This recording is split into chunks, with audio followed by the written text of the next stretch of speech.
ഗും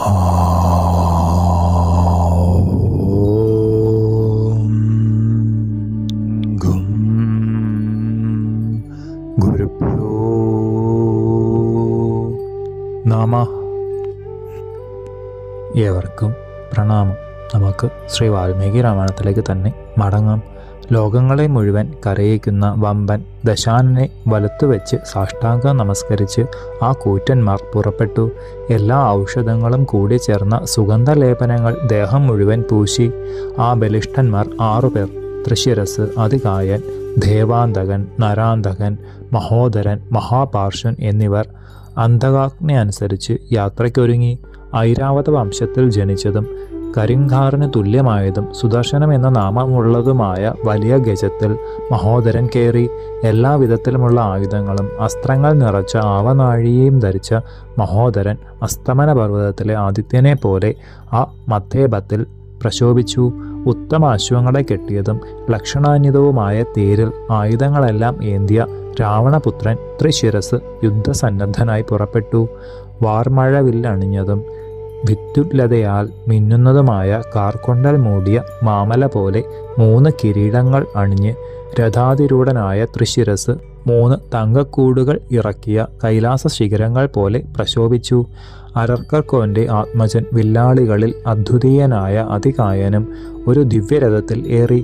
ഒന്നാന്തരം ചക്രങ്ങൾ, അക്ഷങ്ങൾ, നുകത്തണ്ടുകൾ, അതിശക്തിയോടുകൂടിയ കീഴ്ത്തട്ട് എന്നിവയെല്ലാം ഒത്തതും വില്ല്, ആവനാഴികൾ, കുന്തങ്ങൾ, പരികങ്ങൾ തുടങ്ങിയവ നിറഞ്ഞതുമായ തേരിൽ എല്ലാ തരത്തിലുള്ള പൊന്നാഭരണങ്ങൾ അണിഞ്ഞ് മനോഹര കിരീടം ധരിച്ച് രശ്മികൾ പ്രസരിക്കുന്ന മേരുപർവ്വതം പോലെ കുമാരൻ വിലസി. രാക്ഷസ്യ വ്യാഘ്രന്മാർ ചൂഴ്ന്ന മഹാശക്തനായ അതികായൻ ദേവന്മാരാൽ ആവൃതനായ വാസവനെ പോലെ ശോഭിച്ചു. പൊന്നിൽ കോപ്പുകൾ അണിഞ്ഞതും ഉച്ചൈസ്രവസ്സിന് തുല്യമായതും മനോവേഗം ഇയന്നതുമായൊരു വെൺകുതിരയിൽ കൊള്ളിമീൻ പോലെ തീക്ഷ്ണമായൊരു കുന്തവുമേന്തിയ നരാന്തകൻ മയിലിൻ പുറത്ത് വേലെടുത്ത് വിളങ്ങുന്ന സുബ്രഹ്മണ്യ സ്വാമിയെ പോലെ യാത്ര തിരിച്ചു. വജ്രരത്നങ്ങൾ പതിച്ച് ജാജ്വല്യമാനമായ പരികമെടുത്ത ദേവാന്തകൻ 2 കൈകളിലും മാമലയെടുത്ത സാക്ഷാൽ മഹാവിഷ്ണുവിനെ പോലെയായി. മഹാകാരകനായ മഹാപാർശ്വൻ വരായുധമായി തിരഞ്ഞെടുത്തത് ഗദയാണ്. ആ വീര്യവാൻ ഉത്തര ദിഗീശരായ വൈശ്രവണനെ പോലെ തിളങ്ങി. മഹാത്മാക്കളും മഹാശക്തരുമായ അവർ 6 പേരും സ്വർഗലോകത്തിൽ നിന്ന് ദേവശ്രേഷ്ഠന്മാരെ പോലെ പുറപ്പെട്ടു. യോഗ്യന്മാരും കൂറ്റന്മാരുമായ അനേകം ആശുരന്മാർ ആനാകുതിര, മേഘത്തിൻ ഒലി പൂണ്ട രഥം എന്നിവകളിൽ കയറി അകമ്പടി സേവിച്ചു.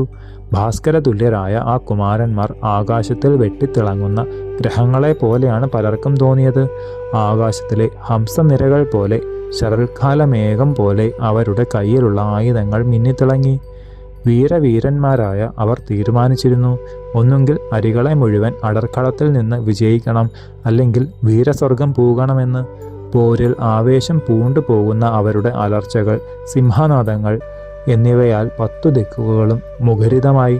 സായകങ്ങളെ നേരിട്ട് എറിഞ്ഞും നിഷ്പ്രയാസം പിടിച്ചും കളിച്ചുകൊണ്ട് യാത്ര മുന്നോട്ട് നീങ്ങി. ആ മഹാരഥന്മാരുടെയും അനുയായികളുടെയും ആർപ്പുകളും കൈകൊട്ടലുകളും കൊണ്ട് മഞ്ഞിടം കുലുങ്ങി, വാനിടം വിണ്ടതുപോലെയായി. അത്യാഹ്ലാദത്തോടെ വരുന്ന മഹാശക്തന്മാരായ അവർ കല്ലും മരങ്ങളും എടുത്ത് തയ്യാറായി നിൽക്കുന്ന കപിസേനയെ കണ്ടു. വമ്പന്മാരായ വാനരന്മാരും കൗണവ പടയെ നോക്കി. കുടമണികൾ നിറയെ കെട്ടിയ അശ്വങ്ങൾ, തേരുകൾ, ആനകൾ ഇവ നിറഞ്ഞും കാർക്കൊണ്ടലിൽ എതിർനിറം ആർന്നും മഹായുധങ്ങൾ നിറഞ്ഞും ജ്വലിക്കുന്ന തീ പോലെയുള്ള അസുരന്മാരാൽ നീളെ മൂടിക്കൊണ്ടുവന്ന ആ രാക്ഷസ സൈന്യത്തെ കണ്ട കവിപ്രവരന്മാർ പെരും മലകൾ ഏന്തിക്കൊണ്ട് വീണ്ടും വീണ്ടും കൂക്കി. അരക്കന്മാരുടെ ആർപ്പുവിളികളെ പ്ലവകന്മാർ ഒട്ടും തന്നെ പൊറുത്തില്ല. ശ്രീരാമ സൈന്യങ്ങളുടെ കൂടെ ചേർന്ന് അലർച്ച കേട്ട് സഹിക്കാൻ സാധിക്കാതെ കെൽപ്പേറിയ രാക്ഷസന്മാർ അതിനേക്കാൾ ഉച്ചത്തിൽ അലറി തുടങ്ങി. കൊടും ക്രൂര രാക്ഷസപട മധ്യത്തിലേക്ക് ഉത്തുംഗ ശൃംഖാഗ്രങ്ങൾ എടുത്ത കപിവരന്മാർ കൂറ്റൻ മലകൾ പോലെ എത്തിച്ചേർന്നു. ചില വാനരന്മാർ വൃക്ഷങ്ങളും പാറക്കല്ലുകളും എടുത്ത് വാനിലേക്കു ചാടി. ചൊടിച്ചുകൊണ്ട് മറ്റു ചിലർ മാമരങ്ങളേന്തി നിലത്തു തന്നെ തയ്യാറായി നിന്നു. കപിരാക്ഷസന്മാരുടെ കൂട്ടപ്പോർ അതീവ ഭയങ്കരമായി. മലകളും മരങ്ങളും പാറകളും എതിരില്ലാതെ വർഷിച്ചു. ബാണസമൂഹത്താൽ ചുറ്റപ്പെട്ടാലും സിംഹനാദം മുഴക്കിയ കവികേസരികൾ രാക്ഷസപ്പട മധ്യത്തിൽ കടന്നു ചെന്ന് അടരാടി. കല്ലുകളെ കൊണ്ട് അരക്കന്മാരെ കുരങ്ങന്മാർ പൊടിച്ചു. പോർച്ചട്ടയും മെയ്യാഭരണങ്ങളും അണിഞ്ഞ് രഥത്തിൽ ഏറി വന്നവരെയും ഗജങ്ങളിലും അശ്വങ്ങളിലും ഇരിക്കുന്നവരെയും കുരങ്ങന്മാർ പെട്ടെന്ന് ചാടിച്ചെന്ന് അടിച്ചു. ശൈലാഗ്രഹങ്ങളെ കൊണ്ട് ദേഹം മുഴുവൻ തകർന്നും മുഷ്ടികളാൽ കണ്ണുകൾ അടർന്നു വീണും അടികൊണ്ട് വിറയാർന്നും ഭൂതലത്തിൽ ആർത്തരായി നിശാചരന്മാർ വീണു. എന്നാൽ അരക്കന്മാരും നിശിതാസ്ത്രങ്ങളെ കൊണ്ട് പ്ലവങ്കവീരന്മാരെ പിളർക്കുന്നുണ്ട്. ശൂലം, മുൾത്തടി, വാൾ, കുന്തം, വേൽ തുടങ്ങിയ ആയുധങ്ങൾ തെരുതെരെ അയച്ച് കഭികളെ കീറിയ അസുരന്മാർ മുന്നേറി. വിജയത്തിൽ അത്യാഗ്രഹമിയെന്ന കവിരാക്ഷസന്മാർ അന്യോന്യം അനേകം അരികളെ വീഴ്ത്തി. മാറ്റാരുടെ ചെഞ്ചോരയിൽ അസുരവാനരന്മാർ മുഴുകി. ദൈത്യന്മാരും കുരങ്ങന്മാരും വാളും പർവ്വതങ്ങളും അന്യോന്യം വർഷിച്ചപ്പോൾ അല്പനേരത്തിനുള്ളിൽ ചെന്നിണം നിലത്തിൽ നിറഞ്ഞു കഴിഞ്ഞു. അടരിൽ ആസക്തരായ ദാനവന്മാരുടെ കൂറ്റൻ ശരീരങ്ങൾ മലകൾ പോലെ മഞ്ഞിടത്തെ ആകെ മറച്ചു. കേശവരന്മാർ രാക്ഷസന്മാരിൽ നിന്നും ശൂലങ്ങൾ തട്ടിപ്പറിച്ച് ഒടിച്ച് ദൂരത്തെറിഞ്ഞു. തള്ളിയവരും തള്ളലേറ്റവരും അത്ഭുതാവഹമായ രീതിയിൽ ഏറ്റുമുട്ടി. വാനരന്മാരെ കൊണ്ട് വാനരന്മാരെ തന്നെ ഒഴിഞ്ഞു മാറിയും മറ്റും അസുരന്മാർ അടുപ്പിച്ചു. അതേപോലെ തന്നെ നിശാചരന്മാരെ നിശാചരന്മാരും പ്രഹരിച്ചു. കീശന്മാരിൽ നിന്ന് കല്ലുകൾ തട്ടിപ്പറിച്ച് അതുകൊണ്ട് തന്നെ രാക്ഷസന്മാർ അവരെ താടിച്ചു. ആയുധങ്ങൾ പിടുങ്ങിയെടുത്ത മർക്കടന്മാർ അതുകൊണ്ട് നിശാചരന്മാരെ കാലനൂർക്ക് അയച്ചു. ശൂലങ്ങളും ശൈലാഗ്രഹങ്ങളും അന്യോന്യം കഠിനമായി പ്രയോഗിച്ചു. ഉഗ്രങ്ങളായ അട്ടഹാസങ്ങളും ഗർജനങ്ങളും ഇരുഭാഗത്തു നിന്നും മുഴങ്ങി. കപിവരന്മാരുടെ തല്ലുകൾ കൊണ്ട് പോർച്ചട്ട ചിന്നിച്ചിതറിയ രാക്ഷസന്മാർ ചെഞ്ചോരയും ഒലിപ്പിച്ച് പശയൊഴുകുന്ന മരങ്ങളെപ്പോലെ വീണുകിടന്നു.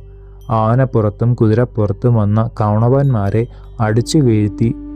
അവയിൽ ആരോഹണം ചെയ്ത കവിയൂതവന്മാർ ആനകളെ കൊണ്ട് ആനകളെയും കുതിരകളെ കൊണ്ട് കുതിരകളെയും ചതച്ചിട്ടു.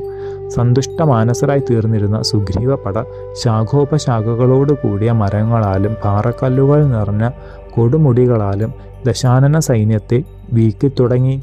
കൂരമ്പുകൾ, ചന്ദ്രാകാര ശരങ്ങൾ, ഭല്ലങ്ങൾ എന്നിവ കൊണ്ട് പർവ്വത ശിഖരങ്ങളെയും വൃക്ഷങ്ങളെയും ഉടച്ചും മുറിച്ചും കൊണ്ട് തേരാളികൾ എല്ലായിടത്തുമെത്തി. ശേഷം ചരിതം നമുക്ക് അടുത്ത ഭാഗത്തിലൂടെ കാണാം.